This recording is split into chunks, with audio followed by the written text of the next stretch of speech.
बिस्मिल्लाहिर्रहमानिर्रहीम अस्सलामु अलैकुम रहमतुल्लाह। पाकिस्तान में जो इस वक्त हर तरफ एक ही बात हो रही है वो है 27वीं आईनी तरमीम की। अब 27वीं आईनी तरमीम के अंदर भी जो अहम तरीन शेक डाली गई है, अहम तरीन आर्टिकल डाला गया है वो है 243, 243, 243। और ये असल में डील करता है पाकिस्तान की आर्म्ड फोर्सेस के मतलब और पाकिस्तान के मसल्ह अफवाज के मतलब। अब इसके अंदर जो तब्दीली की गई है वो ये कि जो आर्मी चीफ है उसको तमाम के तमाम फोर्सेस का एक कमांडर बना दिया गया है, सरबरा बना दिया गया है और उसको ओहदा दिया गया है चीफ ऑफ डिफेंस फोर्सेस का। और उसको ये अहम तरीन ओहदे के ऊपर बराजमान कर दिया गया है आर्मी चीफ को। इसके साथ साथ आप ज़रा इमेजिन करें कि ये पाकिस्तान के अंदर 27वीं आईनी तरमीम के ज़रिए से क्या खेल खेला जा रहा है, क्या खेल खेला जा रहा है। एक तरफ जहाँ पर ये 27वीं आईनी तरमीम के अंदर आर्मी चीफ के लिए 2-3 इस वक्त ओहदे उनके पास आ चुके हैं। पहले आर्मी चीफ, फिर उसके बाद फील्ड मार्शल और अब चीफ ऑफ डिफेंस फोर्सेस।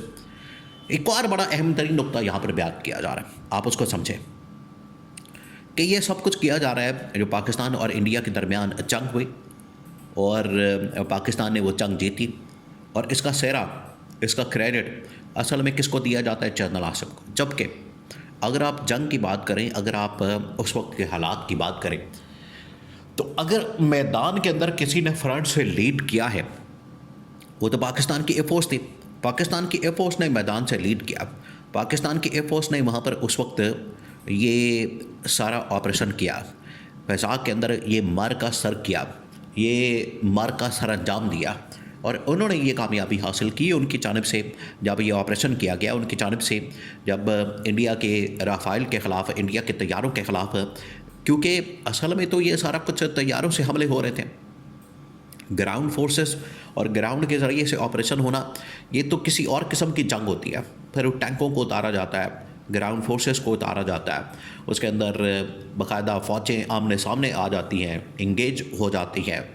ये उस तरह की तो अब सिचुएशन नहीं है।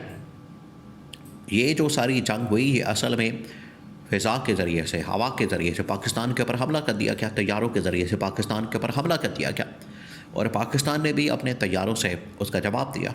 तो बड़ा ज़बरदस्त ये साइबर स्पेस की जंग थी, साइबर सिक्योरिटी की जंग थी, या तैयारों की जंग थी, या एयरफोर्स टू एयरफोर्स।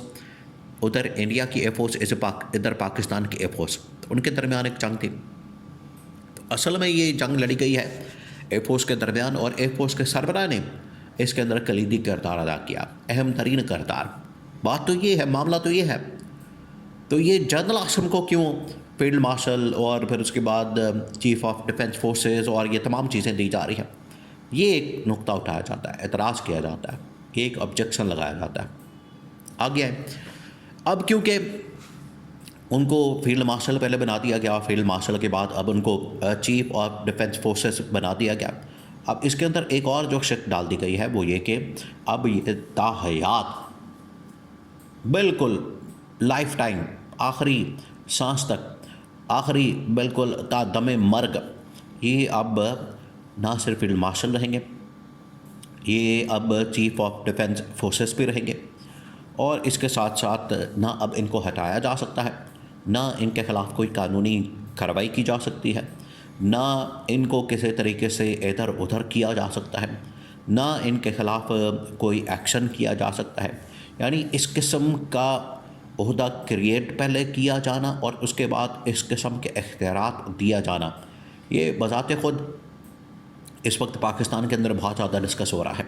और आलमी सतह के ऊपर भी अब ये मामला चला क्या है कि किसी भी मुल्क में, किसी भी मुल्क के अंदर इस तरह की तब्दीलियाँ, इस तरह की चीज़ें नहीं होती जो पाकिस्तान के अंदर हो रही हैं। अभी ये जो सब कुछ हो गया है, इससे इमरान खान की रिहाई का भी रास्ता निकला। एक तरफ तो इसके पॉलिटिकल, एक तरफ तो इसके मिलिट्री के मामलात हैं, मिलिट्री के इंतज़ामी मामलात हैं, एडमिनिस्ट्रेशन के मामलात हैं, उनके ओहदों के मामलात हैं, उनके अंदर के मामलात हैं। एक तरफ तो ये तमाम चीज़ें मौजूद हैं, दूसरी जानिब इसका एक पॉलिटिकल इम्पैक्ट भी मौजूद है, सियासी तौर पर भी इसके असरात होंगे। वो किस किस्म के असरात हैं?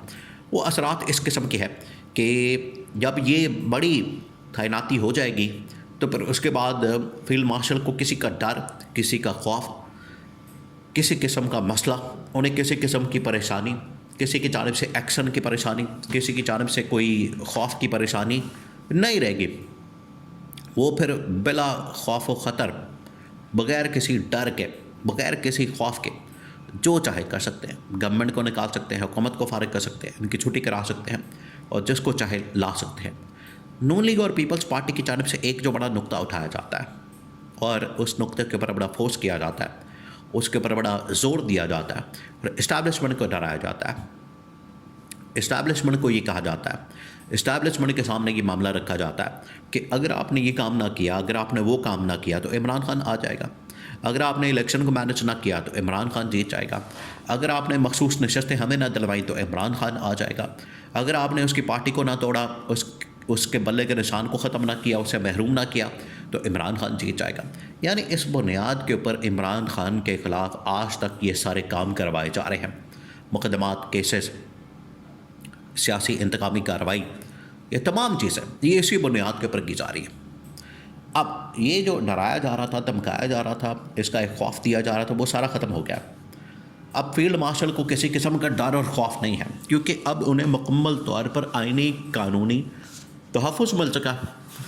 अब उन्हें किसी किस्म का डर नहीं है, क्योंकि अब उनके ख़िलाफ़ कार्रवाई नहीं की जा सकती। अब उनके ख़िलाफ़ कोई एक्शन नहीं लिया जा सकता।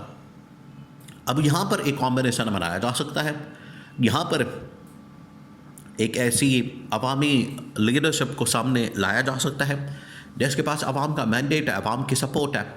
आप देखें, इसी वजह से इमरान खान को इस जेल से दूसरे जगह पर मुंतकिल करने की बात हो रही है, ताकि उनके साथ बात करके, मुज़ाकरात करके, डायलॉग करके उन्हें बाहर निकाला जाए और उन्हें इस गवर्नमेंट की जगह रिप्लेस किया जाए, उन्हें लाया जाए, उन्हें भी वज़ीर-ए-आज़म बनाया जाए। अगर फील्ड मार्शल आर्मी चीफ ताहयात हो सकते हैं तो वज़ीर-ए-आज़म क्यों नहीं ताहयात हो सकता? उन्हें भी फिर ताहयात वज़ीर-ए-आज़म लगा दिया जाए, बना दिया जाए। ये पब्लिक की डिमांड है, ये पब्लिक की जानिब से डिमांड की जा रही है, ये पब्लिक की जानिब से बात की जा रही है। वो ये डिमांड कर रहे हैं, उनकी जानिब से ये बात की जा रही है कि अगर आपने ऐसा करना है तो फिर ये काम भी करते हैं। उन्हें फिर वज़ीर-ए-आज़म बना दें कि अवाम के सपोर्ट उनके साथ है, पब्लिक के सपोर्ट उनके साथ है। तो फिर उसके बाद ये जो कॉम्बिनेशन बनेगा, फिर उसके बाद ताहयात आर्मी चीफ का और ताहयात वज़ीर-ए-आज़म का, फिर ये कॉम्बिनेशन बन जाएगा। फिर आप मुल्क को आगे लेकर जाएं, क्योंकि ये वाले जो इस वक्त मौजूदा नून लीग और पीपल्स पार्टी की लीडरशिप है, इनके अंदर तो इतनी कैपेसिटी नहीं, उनके अंदर तो इतनी ताकत नहीं, इतनी सलाहियत नहीं, काबिलियत नहीं कि वो कोई हल निकाल सके। तो इमरान खान के पास तो आवाम की सपोर्ट भी होगी, उसके पास काबिलियत भी है, तो वो पाकिस्तान को क्राइसिस और बहरानों से भी निकाल सकता है। तो ये एक फार्मूला अगर सामने रखा जाए जो पब्लिक की डिमांड के ऐन मुताबिक है, तब हालात में बेहतरी आ सकती है।